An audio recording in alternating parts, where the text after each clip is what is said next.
Assalamualaikum warahmatullahi wabarakatuh. Salam sejahtera dan salam sehat untuk kita semua. Perkenalkan, saya Dr. Nina Ratanisi, spesialis mata konsultan dengan NIDN 88329600018. Saya adalah salah satu dosen di Departemen Ilmu Kesehatan Mata, Fakultas Kedokteran Universitas Pajajaran, Program Studi Pendidikan Dokter Spesialis. Saya berasal dari unit oftalmologi komunitas. Mata kuliah yang saya ampu adalah oftalmologi komunitas. Mata kuliah ini memberikan kemampuan profesional kepada peserta didik dalam menata laksana program pencegahan dan penanggulangan kebutaan dan gangguan penglihatan di masyarakat yang didasari pada sikap, kemampuan, dan keterampilan. Mata kuliah ini dilaksanakan dalam tahap magang PPDS semester ke-6 selama 3 bulan. Topik yang dibahas pada mata kuliah ini salah satunya adalah epidemiologi dasar.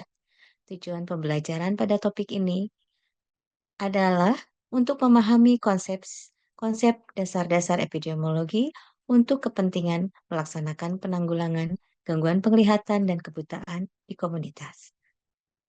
Sedangkan capaian pembelajaran yang diharapkan adalah dapat menjelaskan dan melakukan yang pertama penerapan konsep dasar epidemiologi, yang kedua pengukuran status kesehatan dan penyakit, yang ketiga interpretasi penelitian epidemiologi, yang keempat screening, yang kelima strategi pencegahan penyakit, dan yang keenam pemilihan desain epidemiologi. Materi epidemiologi dasar diberikan dalam minggu pertama hingga minggu ketiga melalui 6 kali tatap muka, baik luring maupun daring, melalui LMS maupun Zoom meeting sesuai dengan jadwal yang ditetapkan. Sistem pembelajaran menggunakan student center learning antara lain dengan group discussion, contextual instruction, problem-based learning, dan cooperative learning. Bobot penilaian untuk topik ini adalah 20% dari seluruh topik yang diberikan dan terbagi dari 40% tugas, 40% praktek, dan 20% ujian akhir. Pembobotan ini telah dituangkan dalam dokumen kurikulum dan indikator penilaiannya adalah ketepatan peserta didik dalam menjelaskan dan melakukan materi epidemiologi dasar. Ujian akhir dilakukan melalui tes tertulis. Demikian metode pembelajaran yang saya gunakan. Selanjutnya, saya akan menunjukkan proses pembelajaran di ruang kelas.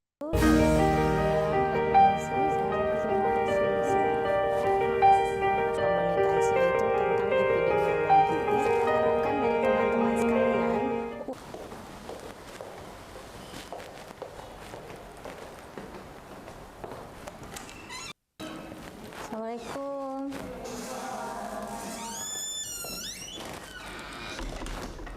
Ya, selamat siang teman-teman semuanya.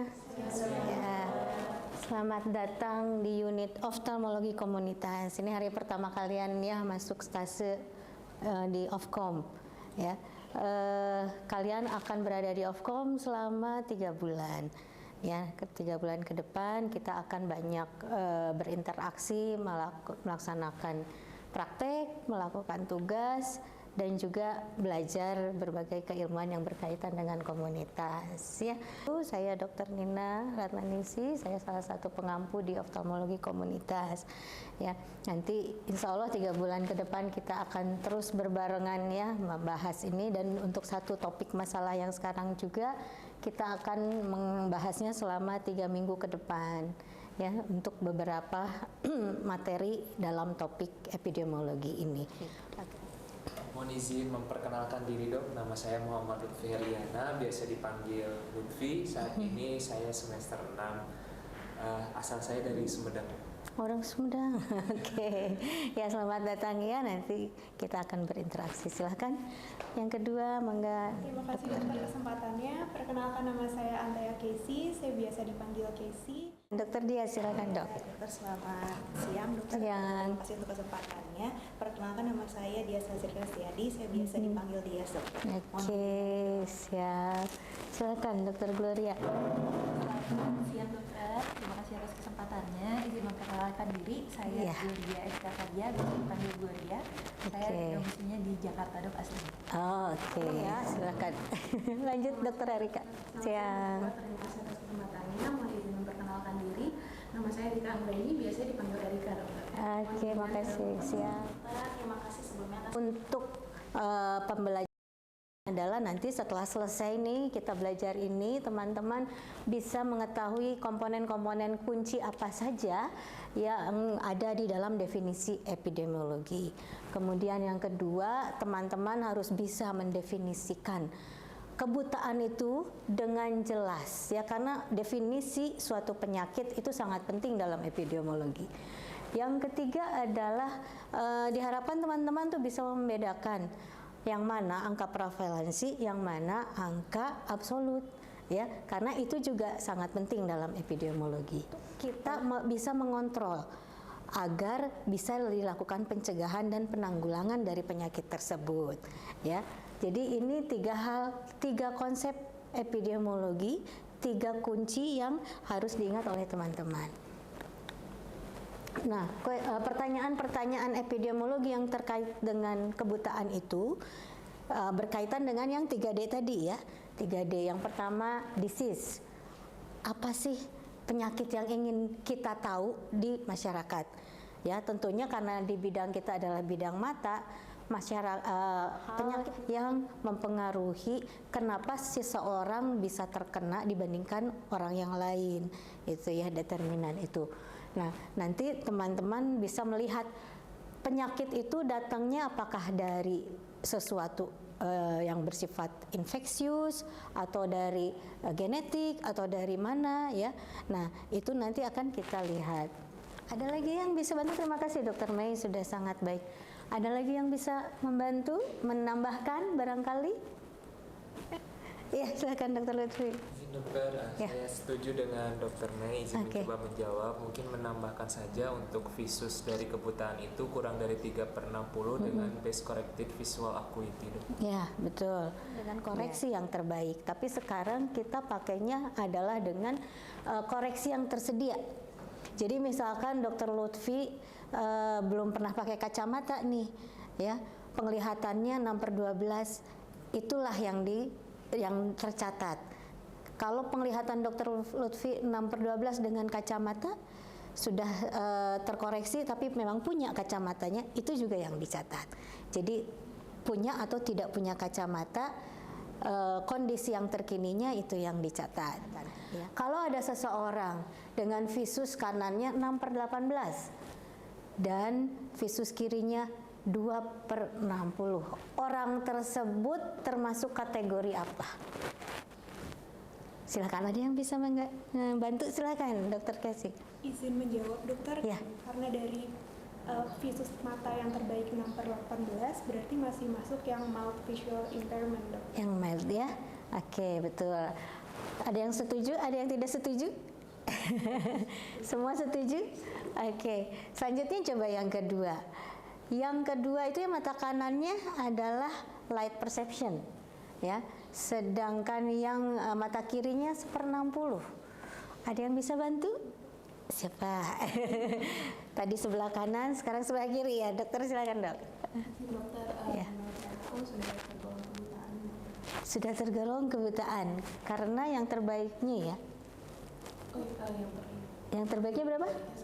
1/60. Yang sebelahnya udah light perception ya. Ya, berarti sudah termasuk orang yang buta ya. Coba silakan Dokter Gloria. Coba jawab untuk yang ini karena masih 3/60 belum kurang, jadi masih masuknya ke yang severe visual impairment. Masih masuk severe ya, yang penglihatan berat, gangguan penglihatan berat. Satu contoh lagi, sudah pinter-pinter semua ini, sudah tahu definisinya ya. Nah, kalau yang kanannya di 6/24, sedangkan visus yang kirinya di 4/60. Kira-kira Dokter Akla, masuknya definisinya kategori apa nih?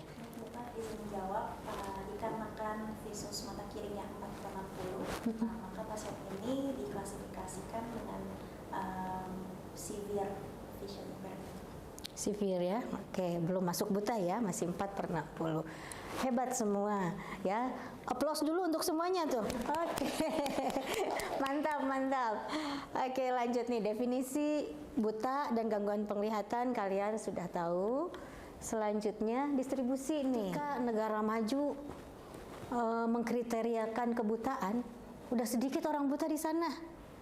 Mau dimasukin 3/60, orang butanya udah nggak ada katanya. Ya, jadi dia naikkan tuh definisinya. Orang buta itu jadi di 6/60 batasannya, gitu. Untuk negara-negara maju, ya. Nah, untuk negara kita masih banyak orang buta, makanya masih tetap di 3/60. Makanya akan sangat berbeda. Nah, akan sangat berbeda nih ketika kita menggunakan definisi yang berbeda. Oleh karena itu, penyeragaman untuk satu area itu harus sama, karena kita ingin menilai satu status kesehatan di satu wilayah masyarakat ya. Yang namanya epidemiologi itu dipengaruhi tempat, dipengaruhi orang, dipengaruhi waktu kan. Makanya kita akan mendefinisikan satu tempat itu dalam satu hal yang seragam. Nah, ya. Sekarang dalam membicarakan magnitud, kita punya dua angka yang menerangkan kondisi permasalahan kebutaan ini, yaitu ada angka absolut, ada angka prevalensi. Nah, sekarang kita harus bisa membedakan mana absolut dan mana prevalensi. Masih ingat nggak apa definisi prevalensi? Tahu nggak? Prevalensi itu kan suatu proporsi, ya, perbandingan. Jadi suatu proporsi yang bisa membandingkan antara nilai A dengan nilai B, nilai satu dengan nilai lainnya, ya. Proporsi kebutaan di Indonesia misalkan 3%, artinya 3 orang buta dari 100 orang, gitu kan? Nah, itu yang disebut prevalensi, ya. Tetapi apa yang disebut absolut? Angka absolut. Angka absolut itu nggak bisa mencerminkan besarnya magnitud atau masalah di suatu daerah. Misalkan di satu daerah itu ada orang buta jumlahnya 100. Di daerah yang satunya jumlah orang butanya 75. Banyak mana?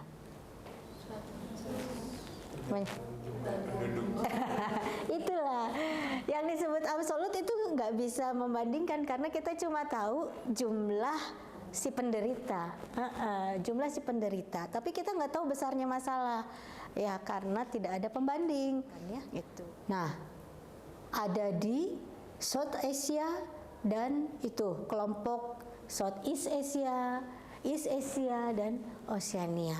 Disitulah yang paling banyak, termasuk ada negara kita di situ, ya. Yang paling kecil tuh yang abu-abu tuh, ya, 6,8% apa tuh, benua Amerika ya, negara maju. Disitulah yang paling kecil. Nah, dari sini ternyata setelah dilihat dari data-data epidemiologi, ternyata 90% orang yang mengalami gangguan penglihatan itu ada di negara-negara yang middle income dan low income, ya. Kalau teman-teman melihat nih, Amerika nih negara high income itu cuma 9%. Tetapi kenapa yang low income juga lebih kecil dari negara maju? Kenapa? Mungkin karena survei dan datanya tidak terkumpul semua, jadi lebih sedikit yang terlaporkan. Lebih sedikit yang terlaporkan. Mungkin sistemnya nggak bagus ya, makanya sedikit. Atau juga sudah keburu pada meninggal karena sistem kesehatannya nggak bagus, ya, pelayanan kesehatannya nggak bagus, gitu. Sehingga yang terdata yang lebih sedikit, gitu, ya. Nah, yang tengah-tengah ini yang paling banyak karena kagok biasanya, ya. Sistemnya udah lumayan terdata, terus usia harapan hidupnya juga sudah ikut naik, ya, sehingga penderitanya juga banyak, gitu, ya. Oke, kita lanjut, ya. Nah, kalau ini berdasarkan usia, ya, berdasarkan usia ternyata yang buta itu lebih banyak pada older adult katanya ya, pada usia 50 tahun ke atas. Ya, hampir 3/4-nya. Anak-anak masih sedikit ya. Di usia produktivitas itu pertengahan nih. Tapi kalau digabungkan usia produktivitas itu kan mulai dari usia sekolah ya, usia 15 itu udah masuk ke produktivitas. Ya, digabungkan ketiga ini maka usia produktivitas itu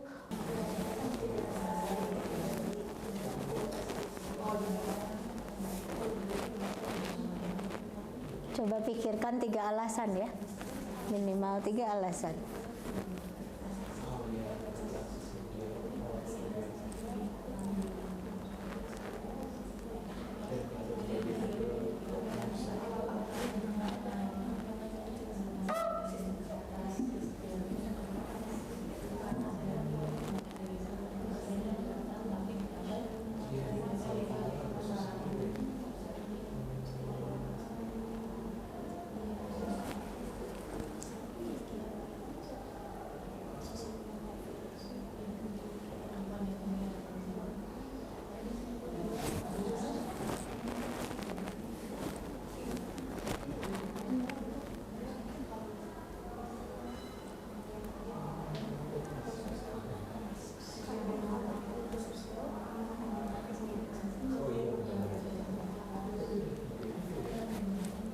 Juga ketika status pada orang miskin ya dengan status ekonomi rendah, sedang dan tinggi ya, lifestyle ternyata berpengaruh juga pada person itu ya. Orang dengan diabetik itu sebagian besar adalah orang yang mager gitu kan istilahnya, orang yang mager ya. Jadi lifestyle juga sangat mempengaruhi. Okupasi, person itu dipengaruhi oleh okupasi juga kan, karena apa? Risiko trauma tadi ya di tempat pekerjaannya ya, itu juga termasuk ke person. Kemudian waktu juga mempengaruhi ya. Kapan sih penyakit ini terjadi lebih sering kapan? Lebih sering pada musim dingin kah? Pada musim panas kah? Atau sepanjang musim dia tetap aja nambah gitu, tidak ada naik turunnya. Itu juga sangat mempengaruhi. Jadi epidemiologi itu kan kita tujuannya untuk mengontrol nih penyakit. Makanya kita harus tahu kapan yang harus dikontrolnya, siapa yang harus dikontrolnya, di mana harus dikontrolnya, ya. Jadi 3 hal itu sangat berkaitan dengan epidemiologi. Oke. Seperti itu teman-teman, ya, sebagai perkenalan kita, ya. Nah, agar teman-teman lebih paham, lebih bisa mendalami, saya kasih tugas ya, nanti teman-teman cari 3 jurnal masing-masing silakan yang berkaitan dengan prevalensi ya, prevalensi dan juga masalah-masalah epidemiologi di kebutaan ya. Silakan, kalau bisa di atas tahun 2015 lebih baik ya. Nanti atau mau dibagi kelompok, jangan seorang-seorang ya, seperti tadi aja 3 orang mengerjakan mencari jurnal, 3 jurnal, kemudian nanti dipresentasikan apa yang diterangkan, dideskripsikan di dalam jurnal tersebut ya. Mungkin nanti minggu depan kalau kita ketemu lagi, kita mulai presentasi terlebih dahulu, baru untuk materi selanjutnya. Ada yang mau ditanyakan? Silakan. Cukup jelas atau nggak ngerti? Ada yang ditanyakan, pengalaman kalian di daerah gimana?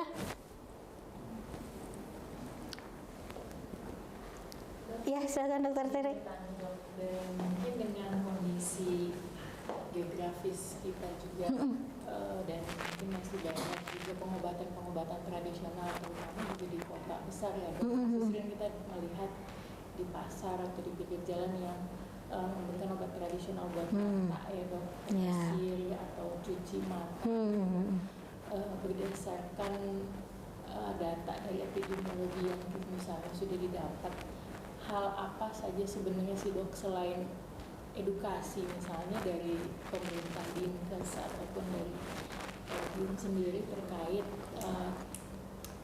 tindakan kepada pengobatan tradisional ini dok, gimana caranya sebenarnya kita pengen ngasih tahu ke masyarakat bahwa ini sebenarnya tidak benar, tidak menyembuhkan, tetapi tidak menyinggung juga dari sisi mungkin ada tradisionalnya, dari sisi adat istiadat. Iya, pertanyaan yang sangat baik Dokter Tere. Ya, itu masuk ke nanti bagian kalian ketika belajar promosi kesehatan. Yaitu ada topik tersendiri ya ketika kalian nanti belajar di bulan-bulan kedua atau ke bulan ketiga ada tentang promosi kesehatan. Nah, itu memang harus kita melakukan investigasi dulu sebelum kita membuat program promosi kesehatan tersebut. Seperti apa penerimaan dari masyarakat, dalam bentuk apa kita harus memberikan edukasi, karena sedikit salah kita mengkomunikasikan padahal maksudnya baik ya, maka reaksi negatif akan lebih besar dibandingkan reaksi baiknya. Itu yang sangat kita tidak harapkan. Makanya memang harus ada ilmu tersendiri ya, keterampilan tersendiri dalam promosi kesehatan. Kita melakukan investigasi dulu ya, penelitian sosial, kita mendekati ya seperti penelitian kualitatif, lebih seperti itulah ya, untuk mengetahui apa sih yang menjadi masalah di mereka sebetulnya sampai masih melakukan tradisi-tradisi yang tidak mendukung ke arah kesehatan. Seperti itu Dokter Tere. Nantilah itu cukup panjang, 6 kali pertemuan lagi. Oke ya, siap. Barangkali masih ada pertanyaan? Sudah cukup? Oke, kalau gitu nanti kita ketemu minggu depan ya. Silahkan dikerjakan tugasnya. Jangan lupa nanti isi logbook ya. Sebagai penilaian kehadiran ya, silakan nanti diisi logbooknya, jangan lupa. Oke, terima kasih, selamat siang, sampai ketemu lagi ya. Oke, sip.